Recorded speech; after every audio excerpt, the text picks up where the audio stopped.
शनि देव को ग्रहों का राजा कहा जाता है। भगवान भोलेनाथ ने इन्हें न्याय के देवता की उपाधि दी है। शनि देव को बहुत जल्दी क्रोध आता है। इसी क्रोध की वजह से पिता सूर्य से इनकी नाराजगी बनी रहती है। इनके क्रोध से सभी बचने की कोशिश करते हैं, वरना व्यक्ति पर मुसीबतों का पहाड़ टूट पड़ता है। इसीलिए इन्हें प्रसन्न करने के लिए शनिवार व्रत रखा जाता है। व्यक्ति शनि दोष से बचने के लिए और उन्हें शांत रखने के लिए अनेक उपाय करता है। शनि कृपा से व्यक्ति को सुख और वैभव की प्राप्ति होती है। जो लोग शनिवार का व्रत करते हैं उनको पूजा के समय शनिवार व्रत कथा का श्रवण करना चाहिए। शनिदेव व्रत कथा। एक बार सभी 9 ग्रहों सूर्य, चंद्र, मंगल, बुध, बृहस्पति, शुक्र, शनि, राहु और केतु में बहस हो गई। कौन सबसे बड़ा है? आपस में लड़ने के बाद सभी देवराज इंद्र के पास पहुंच गए। इंद्र हैरानी की स्थिति में निर्णय नहीं दे पाए, परंतु उन्होंने सभी ग्रहों को सुझाव दिया कि पृथ्वी पर राजा विक्रमादित्य ही इसका फैसला कर सकते हैं, क्योंकि वे बहुत ही न्यायप्रिय राजा हैं। सभी पृथ्वी पर राजा विक्रमादित्य के पास गए और अपने आने का कारण बताया। राजा उनकी समस्या को सुनकर बहुत परेशान हो गए। उनका चिंतित होना लाजमी था, क्योंकि जिसको भी किसी से छोटा बताया वही गुस्सा कर जाएगा। राजा ने काफ़ी सोच विचार करने के बाद एक उपाय सोचा। उन्होंने सुवर्ण, रजत, कांस्य, पीतल, सीसा, रांगा, जस्ता, अभ्रक और लोहे से 9 सिंहासन का निर्माण करवाया। उन्हें उपयुक्त क्रम में रख दिया। सबसे निवेदन किया कि क्रम अनुसार सिंहासन पर आसन ग्रहण करें। शर्त रखी गई, जो सबसे अंतिम में सिंहासन पर आसन ग्रहण करेगा वही सबसे छोटा माना जाएगा, जिसकी वजह से शनिदेव सबसे बाद में आसन प्राप्त कर सके और सबसे छोटे कहलाए। क्रोध के आवेश में आकर शनिदेव ने सोचा कि राजा ने यह सब जानबूझकर किया है। कुपित होकर राजा से कहा कि राजा, तू मुझे जानता नहीं।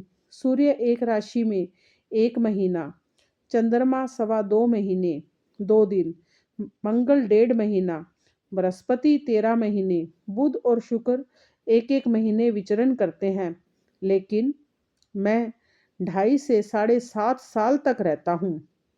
मैंने बड़े बड़े का विनाश किया है।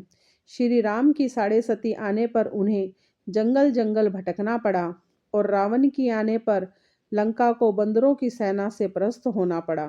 क्रोधित शनिदेव ने राजा से कहा कि अब आपको सावधान रहने की जरूरत है। इतना कहकर शनिदेव कुपित अवस्था में वहां से चले गए। समय गुजरता गया और कालचक्र का पहिया घूमते हुए राजा की 7.5 आ ही गई। तब शनिदेव घोड़ों का सौदागर बनकर राजा के राज्य में गए। उनके साथ अच्छे नस्ल के बहुत सारे घोड़े थे। जब राजा को सौदागर के घोड़ों का पता चला तो अश्वपाल को अच्छे घोड़े खरीदने के लिए भेजा।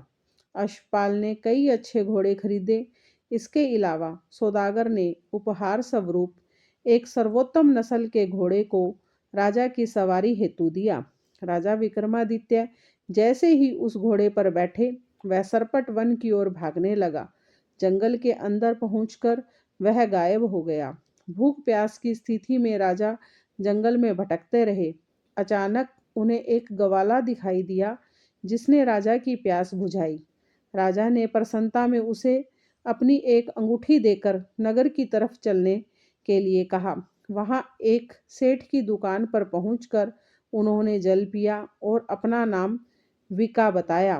भाग्यवश उस दिन सेठ को खूब आमदनी हुई। सेठ खुश होकर उन्हें अपने साथ घर ले गया। सेठ के घर में खूंटी पर एक हार टंगा था, जिसको खूंटी निगल रही थी। कुछ ही देर में हार पूरी तरह से गायब हो गया। सेठ वापस आया तो हार गायब था। उसे लगा कि उस विका ने ही चुराया है। सेठ ने विका को कोतवाल से पकड़वा दिया और दंड स्वरूप राजा उसे चोर समझकर हाथ पैर कटवा दिया। अपंग अवस्था में उसे नगर के बाहर फेंक दिया गया। तभी वहां से एक तेली निकल रहा था, जिसको विका पर दया आ गई।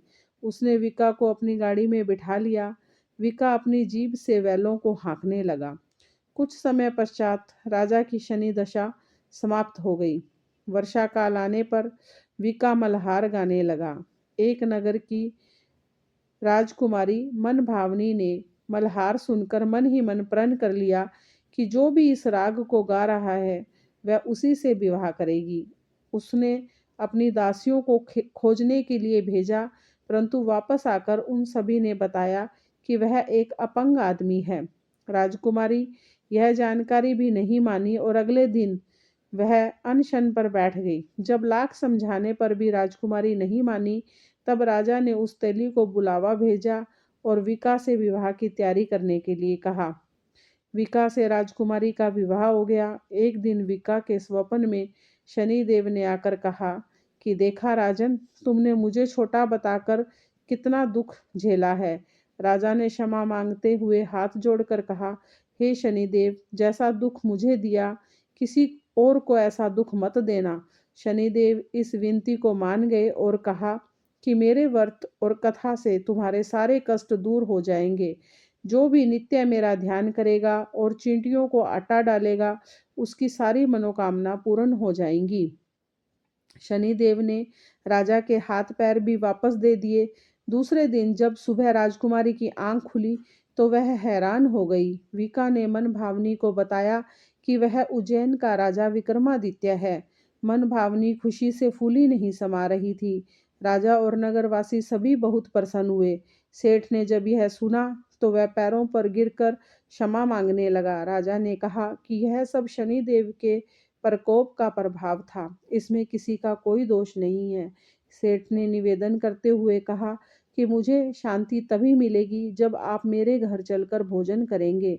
सेठ ने कई प्रकार के व्यंजनों से राजा का सत्कार किया। जब राजा भोजन कर रहे थे तभी जो खूंटी हार निगल गई थी, अब उसने वापस दे दी। सेठ ने अनेक मोहरें देकर राजा का धन्यवाद किया और अपनी कन्या श्री कंवरी से पानी ग्रहण करने का निवेदन किया। राजा ने सहर्ष स्वीकार कर लिया। राजा अपनी दोनों रानियां मन भावनी और श्री कंवरी को लेकर उज्जैन नगरी लौट आए। सारे नगर में दीपमाला और खुशी मनाई गई। राजा ने घोषणा करते हुए कहा कि मैंने शनिदेव को सबसे छोटा बताया था, लेकिन असल में वही सबसे ऊंचे हैं। तब से सारे राज्य में शनिदेव की पूजा और कथा नियमित होने लगी। सारी प्रजा के बीच खुशी और आनंद का वातावरण बन गया। शनिदेव के व्रत से सभी के दुख दर्द दूर हो जाते हैं। जो भी शनिदेव के व्रत की कथा को सुनता है या पढ़ता है, उसकी सब प्रकार की पीड़ाएं नष्ट हो जाती है। जय शनिदेव जी महाराज।